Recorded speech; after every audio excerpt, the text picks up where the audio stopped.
Hi YouTube. Hi, my name is Taisha. I'm actually coming to you started my IVF log. This is actually going to be my second cycle, but I'll get into that. Well, let me just start with the history. In December of '08, I had an ectopic pregnancy. I was scheduled for a laparoscopic procedure to remove the ectopic, but when they went in, their the bleeding wouldn't stop, so he had to end up removing my whole tube. So that left me with one tube, and he said there was a lot of scar tissue there, and so he referred me to an RE. Had Well, first I had an HSG done after I was out of work for about 6 months, and so when I went back to work after that, sometime in February, I he scheduled me an HSG, which hurt like hell. I was about to jump off the table. But anyway, and so then I was referred to a RE doctor. So my first visit to the RE was in March, and after she got the reports and everything, we talked about IVF, and she got the reports, and she suggested that I actually have my other tube removed. And so that surgery was scheduled. I couldn't get a date until May 5th. When she went in, instead of removing the tube, she said she actually just closed it off. Actually, I asked about it being repaired before, and she said that she didn't think that it could be repaired or anything. And if they had actually removed the tube, part of it was stuck to the ovary, and she would have had to take out the whole ovary. So she just closed the tube off, and the blockage is due to a hydrosalpinx. And the other tube, I don't remember what he said. I think it was just real twisted high up or something, and that's what probably caused the ectopic. That's where the baby ended up. So my husband and I decided to go with IVF. We actually have 2 kids already. My husband has a daughter by his first wife, and we have a son together, a 7-year-old. And actually, now that I found this out, I think I've probably been having blocked tubes. That's just my personal philosophy, because it took a long time for her to even get pregnant with my son. I remember when I wanted to actually get pregnant, you know how you're not on birth control, you're not trying, but you're not trying.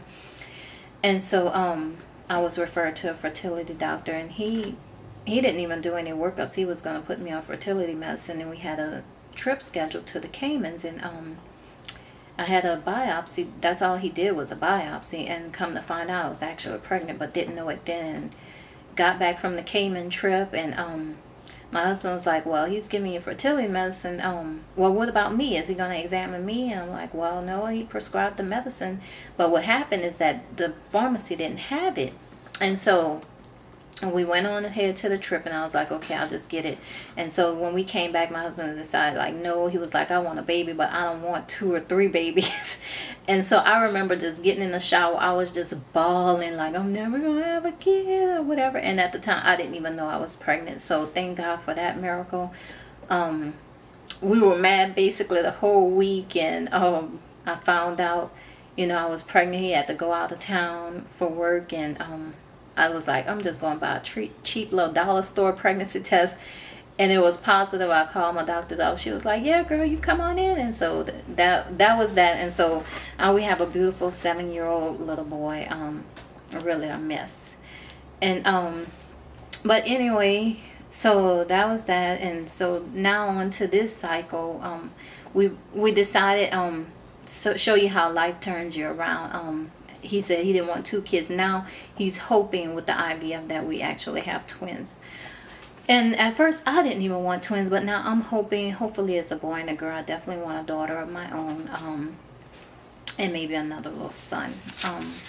But if not twins, then we'll probably definitely do a frozen embryo transfer, and try again, once we do at least get 1 baby. Decided we want 2 more kids, so that's funny. But anyway, on with this cycle. So after I had the surgery on May 5th, my doctor said I can go along with it. I had just finished my menstrual cycle about when I had the surgery, and so about a week after that, I started the Lupron shots, and you know how everything goes on with that, and eventually started stimming. And so just last Friday I went in. It was like my, excuse me, I don't remember what day. I guess probably about a week of stimming was that Friday, because I started the Friday before that and went the next Friday or whatever. And so the cycle was canceled. I didn't respond well to the medicines. Only made 4 follicles on one side and 6 on the other that weren't growing at all. The other ones looked fine. But you know, it's just a chance to check. Like all of you probably know, is that all follicles may not have an egg in them, so you don't want to spend that money. And just another thing about us is that we don't have any insurance coverage for this. We have insurance, but in Texas it's not mandated that they cover IVF, and they don't cover IVF. I've had to pay for IVF out of pocket. We decided not to finance. So thank God, fortunately, He has blessed us that we can afford to pay for it out of pocket.